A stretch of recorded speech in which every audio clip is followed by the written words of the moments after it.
powered by Kids Dream World. Ram रोजाना की मजदूरी करके परिवार का पालन पोषण करता था। रोजाना की मजदूरी से उसका गुजारा बहुत मुश्किल से होता था। जिस दिन मजदूरी का काम हो जाता था, उस शाम के खाने के पैसे आ जाते थे। कभी किसी दिन कोई काम नहीं मिलता तो रामू खाली हाथ ही घर वापस आ जाता था और उस दिन रामू का परिवार सूखी रोटी खाकर रह लेती थी।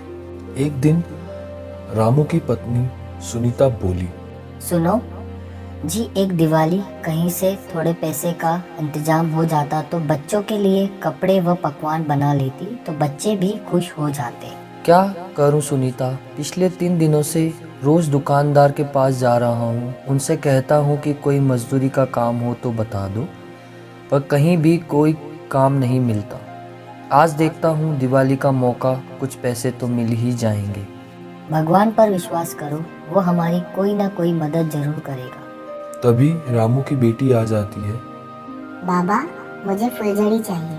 अच्छा बेटा, मैं तुम्हारे लिए फुलझड़ी का डिब्बा ले आऊंगा जब मैं बाजार जाऊंगा। रामू मन ही मन सोचता है, क्या करूं भगवान, दिवाली के त्योहार पर कैसे मैं अपने बच्चों का मन रखूं। मैं अपने बच्चों को खुश देखना चाहता हूं। मुझे काम ढूंढने जाना ही होगा। मैं अपने बच्चों की दिवाली सुनी नहीं देख सकता। वह एक दुकान से दूसरी दुकान पर काम पूछता है, पर उसे कोई काम नहीं मिलता।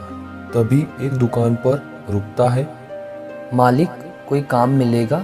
कुछ भी काम हो, आपकी बड़ी मेहरबानी होगी। अरे भाई, कल दिवाली है, अभी तो मैं दुकान बंद करके घर जा रहा हूँ और कल बड़ी दिवाली है तो दुकान की छुट्टी रहेगी, क्या काम दूं? रामू निराश होकर लौटने लगता है। तभी दुकानदार, अच्छा रुको, इधर आओ, एक काम है, अगर करोगे तो पूरे 500 रुपए दूंगा, बोलो मंजूर है? हाँ मालिक, करूँगा, बता दो क्या करना है। कल दिवाली है और नौकर भी छुट्टी पर है, तो सुबह जल्दी मेरे घर आ जाना, मैं काम समझा दूंगा। मैं तुम्हें अपने घर का पता देता हूँ। अच्छा साहब, मैं आ जाऊँगा। रामू को तसल्ली हो जाती है, चलो कोई काम तो मिला, इसलिए इसी सोच में घर की ओर जाता है। तभी अचानक सामने से एक ऑटो रामू को टक्कर मारते हुए चला जाता है। रामू तेजी से गिर जाता है। रामू को गिरता हुआ देख लोग आसपास इकट्ठे हो जाते हैं और रामू को एक व्यक्ति ऑटो में बिठाकर उसे घर तक छोड़ देता है। रामू के पैर में चोट देखकर सुनीता रोने लगती है। और आपका बहुत बहुत शुक्रिया भैया, यहाँ तक छोड़ने के लिए।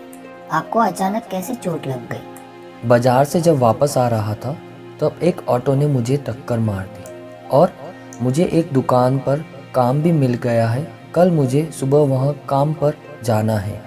आप चिंता न करो, कल आपकी जगह मैं चली जाऊंगी, आप आराम करो, मैं आपके लिए हल्दी का लेप आती हूँ। और रामू के पैर पर लेप लगा देती है। मुझे उस दुकानदार का एड्रेस दे दो, मैं जाती हूँ।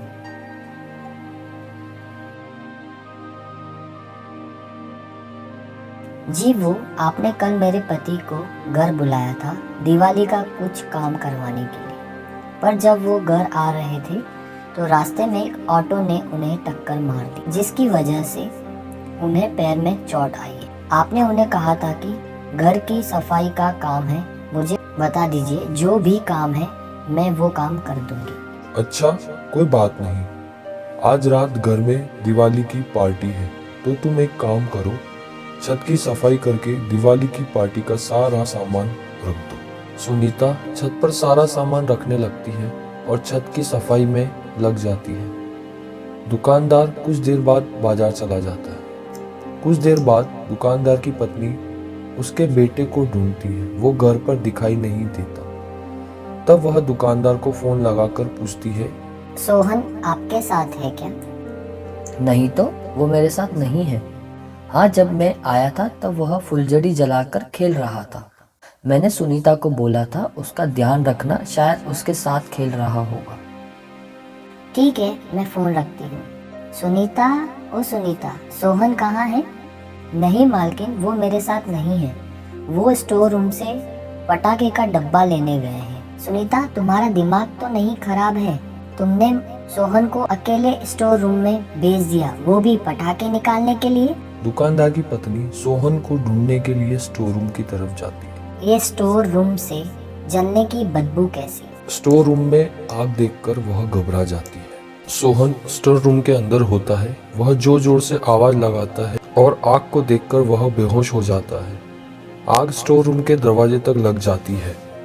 आग तो बढ़ती ही जा रही है। मेरा बेटा सोहन अंदर है। सुनीता आवाज सुनकर भागती हुई छत से नीचे आती है। जब सोहन को बेहोश पड़ा देखती है तो वह अपनी जान की परवाह किए बिना स्टोर रूम में चली जाती है और किसी तरह सोहन को अपने साथ साड़ी में छुपाकर बाहर ले आती है। सुनीता सोहन की माँ से बोलती है, घबराइए नहीं, मोहन ठीक है। तभी फायर ब्रिगेड आ जाती है और आग बुझ जाती है। मोहन, मेरे बच्चे, तुम ठीक तो हो ना? आग कैसे लगी मेरे बच्चे? पापा, मैंने फुलझड़ी जलाने के लिए माचिस जलाई और फुलझड़ी जलाई, तो उसकी चिंगारी मेरे हाथ पर गिर गई और मैंने फुलझड़ी को फेंक दिया। मेरा हाथ जल गया था। मैं उसे देख रहा था। इतनी ही देर में स्टोर रूम के पर्दे में आग लग गई। पापा, मैं घबरा गया था। कहीं आप देखोगे तो डांट ना लगाओ, इसलिए मैं उस वक्त चुप रहा, पर आग बढ़ती ही गई। सॉरी पापा। कोई बात नहीं बेटा, अच्छा हुआ तुम्हें कुछ नहीं हुआ। मुझे इस बात की तसल्ली है।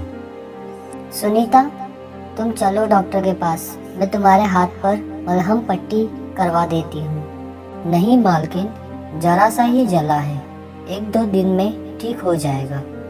सुनीता, आज तुमने हमारे बच्चे की जान बचाकर हमारे ऊपर बहुत बड़ा एहसान किया है। तुम हमें इतना जानती भी नहीं हो, फिर भी तुमने अपनी जान की परवाह नहीं की। हाँ सुनीता, सोहन की माँ सच कह रही है। तुमने अपनी जान की परवाह किए बिना सोहन को बचा लिया। सोहन बेटा, ठीक है, मुझे इस बात की तसल्ली है। मालिक, मैंने छत का सारा काम कर दिया है, अब मैं चलती हूँ। आज दिवाली है तो घर पर बच्चे और मेरे पति मेरा इंतजार कर रहे होंगे। शाम भी हो गई है तो मैं समय पर घर पहुँच जाऊंगी। सुनीता, तुम चिंता मत करो, मैं ड्राइवर के हाथ तुम्हें गाड़ी से ही घर भिजवा दूंगा। सोहन की माँ, आज दिवाली का त्योहार है। खासकर आज ही के दिन सुनीता ने हमारी इतनी बड़ी मदद की है। मैं चाहता हूँ तुम इसे दिवाली का उपहार जरूर दो। सुनीता, ये 5100 रुपये हमारी तरफ से तुम्हारे लिए दिवाली की भेंट है, इसे मना मत करना। सुनीता, ये मिठाई के डिब्बे और कुछ खेल खिलौने हमारी तरफ से हैं और खासकर सोहन की तरफ से बच्चों के लिए दिवाली का उपहार है। आप सबको बहुत बहुत शुक्रिया। सुनीता वहां से चली जाती है। सुनीता जब इतना सारा सामान लेकर घर पहुंचती है तो वह सारी बात अपने पति को बताती है। पहले तो वह घबरा जाता है। सुनीता उससे कहती है कि मैं ठीक हूँ, तब उसे तसल्ली होती है। सुनीता अपने बच्चों और पति के साथ खुशी खुशी दिवाली का त्योहार बनाते हैं और भगवान को धन्यवाद कहते हैं। और अगले दिन सोहन के पिता का फोन सुनीता के पास आता है तो वो सुनीता व उसके पति को काम पर रख लेते हैं और रहने के लिए एक कमरा भी दे देते हैं।